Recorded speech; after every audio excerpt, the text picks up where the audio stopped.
Welcome back to my channel. তো চলে এসেছি তোমাদের তৃতীয় শ্রেণীর আমার গণিত বইয়ের 86 এবং 87 পাতার অঙ্ক নিয়ে। আজকে দেখো এই পাতায় লেখা আছে মেলায় আনন্দ করি। তবে দেখো দেখতে পাচ্ছি ছবির মধ্যে একটা মেলা বসেছে, প্রচুর লোকের সমাগম। সেই মেলায় অনেক কিছু কেনা বেচা হচ্ছে। কেমন? তাহলে কি ধরনের অঙ্ক করতে হবে আমরা সুন্দর করে এখানে পড়ে নেব, তারপরে বুঝে অঙ্ক করব।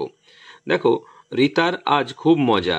সে আজ বন্ধুর সাথে মেলায় যাবে। তার বাড়ি বর্ধমান জেলার আমাদপুর গ্রামে। তার বাবা তাকে 50 টাকার নোট দিয়েছে। তার টাকাটা খুচরো করা দরকার। কীরকম খুচরো দরকার? তাহলে দেখো, এটা রিতার হাতে 50 টাকার নোট দেওয়া আছে। 50কে দেখো ভাগ করেছে 20 টাকা, 20 টাকা, 10 টাকা। তাহলে কত হচ্ছে না, 20 20 40 10 50। এদিকে দেখো 1 2 3 4 5, 5টা 10 টাকার নোট আছে, তাহলে 5 10 50। এখানে দেখো 1 2 3 4 5 6 7 8 9 10, 10টা 5 টাকার কয়েন আছে, তাহলে 5 10 50 হচ্ছে। তাহলে এখানে দুটো ঘর ফাঁকা আছে, আমাদেরকে নিজের মতো করে এই 50 টাকাটা খুচরো করে দেখাতে হবে। কেমন? তাহলে আমরা কিরকম করতে পারি না, আমরা এখানে একটা 20 টাকার নোট নেবো। আমি সুন্দর করে শুধু ঘর করে বুঝিয়ে দিচ্ছি তোমাদেরকে, ঠিক আছে? তাহলে এখানে দেখো একটা আমি 20 টাকার নোট নিলাম, আর 3টে 10 টাকার নোট নিচ্ছি। 3টে 10 টাকার নোট নিলাম। কেমন? তবে 10 10 20 30 20 50, ঠিক আছে? এরপর দেখো এখানে আমি কি নিতে পারি না, একটা আমি 20 টাকার নোট নিলাম, 20 লিখে দিলাম।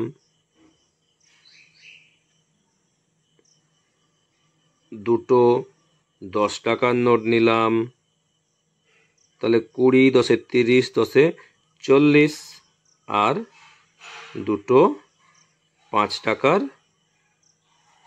কয়েন নিলাম। 10 30 10 40, 5 45, 5 50। কেমন? তাহলে আমি দুরকমভাবে আমি 50 টাকা খুচরো করে নিলাম, ঠিক আছে? এরপরে দেখো কি বলেছে, রিতার বন্ধু মানবের কাছে 100 টাকার নোট আছে।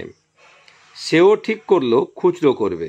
তাহলে দেখো 100 টাকার নোট একটা মাত্র খুচরো করে দেওয়া আছে, দুটো 50 টাকায় তুমি খুচরো করতে পারো। দুটো 50 মানে 100 টাকা। তাহলে এই 3টে ঘর আমাদেরকে সুন্দর করে খুচরো করতে হবে। তবে দেখো এখানে আমি খুচরো করছি, আমি 20 টাকার নোট নেব। 1 2 3 4 5। তাহলে দেখো 5 20 100, তাহলে 5টা 20 টাকার নোট মানে 100 টাকা। এরপর এখানে আমি 10 টাকার নোট নেব। 1 2 3 4 5 6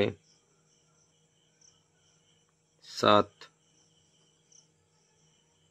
8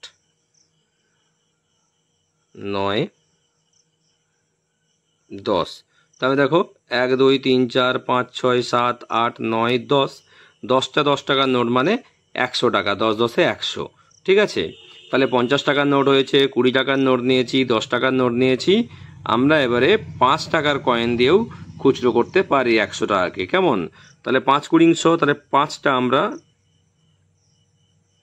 তাহলে আমরা 20টা 5 টাকার কয়েন নেব। 3 4 5 6 7 8 9 10 11 12 13 14 15 16 17 18 19 20। এবার তুমি 5 লিখে দাও। 2 3 4 5 6 7 8 9 10 11 12 13, 14, 15, 16, 17, 18, 19, 20। কেমন? তাহলে দেখো 20টা 5 টাকার কয়েন মানেও আমরা 100 টাকাকে খুচরো করতে পারি। 5 কুড়ি 100। তাহলে তোমরা সুন্দর করে এভাবে এই পাতাটি করে নেবে। তাহলে চলো পরের পাতায় যাওয়া যাক। দেখো এই পাতায় লেখা আছে, এবার মেলায় রীতা 5 টাকার বাদাম ভাজা, 20 টাকা 50 পয়সার কাঁচের চুড়ি ও 21 টাকা 50 পয়সার জিলিপি কিনেছে। তাহলে রীতা মোট কত টাকার জিনিস কিনেছে বা খরচ করেছে? তাহলে দেখো 1 টাকা সমান, আগে দেখে নিই, এখানে 1 টাকা সমান দুটো 50 পয়সা, দুটো 50 পয়সা যোগ করলে হয় 100 পয়সা, আর 100 পয়সা মানে 1 টাকা। দেখো তাই লেখা আছে এখানে, তাই 1 টাকা সমান 100 পয়সা। তাহলে আমরা কি শিখলাম না 100 পয়সা সমান 1 টাকা, অর্থাৎ 100 পয়সায় 1 টাকা হয়।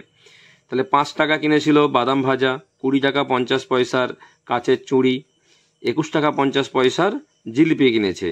দেখো মোট যোগ করতে হয়েছে 50, 50 যোগ করতে 100 পয়সা, আর এদিকে যোগ করতে হয়েছে 46 টাকা। আর আমরা জানি 100 পয়সা মানে 1 টাকা। কেমন? তাহলে 46 একে 47 টাকা খরচ করেছে। তাহলে আমাদেরকে এই নিয়মে পরের অঙ্কগুলো করতে হবে।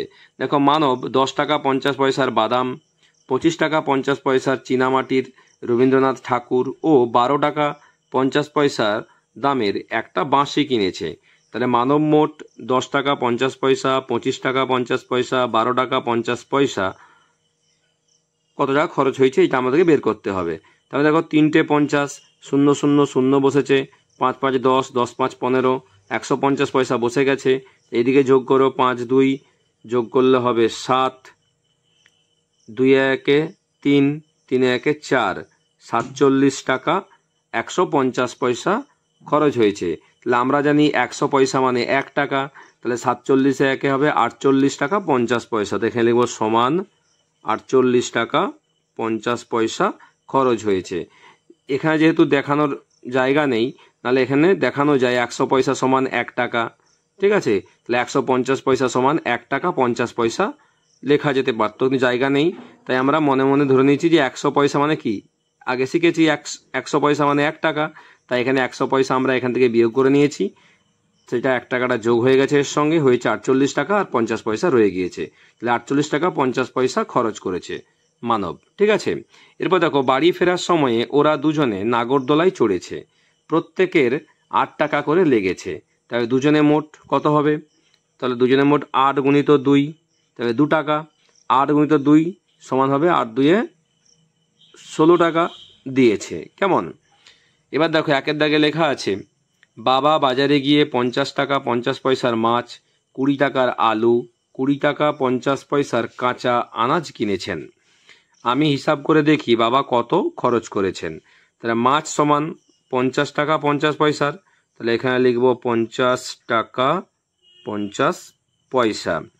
আলু কিনেছেন 20 টাকার, তাহলে এখানে লিখব 20 টাকার আলু 00 পয়সা। আর 20 টাকা 50 পয়সার কাঁচা আনাজ, তাহলে 20 টাকা আর এখানে 50 পয়সা বসিয়ে দিলাম। এবার তুমি যোগ করো, 0 করতে 0 হবে, 5-এ 0 যোগ করলে 5 আর যোগ করলে 10, তাহলে এখানে হলো 100 পয়সা। এদিকে 0 করতে 0, 2 2 4, 4 5-এ 9, 90 টাকা 100 পয়সা সমান কত হবে? 91 টাকা। কেমন? কারণ 100 পয়সা মানে 1 টাকা, তাই 1 টাকাটা 90-এর সঙ্গে যোগ হয়ে গিয়েছে, তাই হয়েছে 91 টাকা খরচ করেছেন। কেমন? তাহলে তোমরা এইভাবে সুন্দর করে এই পাতাটি করে নেবে, আর অবশ্যই আমার চ্যানেলটি লাইক করবে, সাবস্ক্রাইব করে পাশে থাকবে। নেক্সট ভিডিও দেখা হবে। টাটা।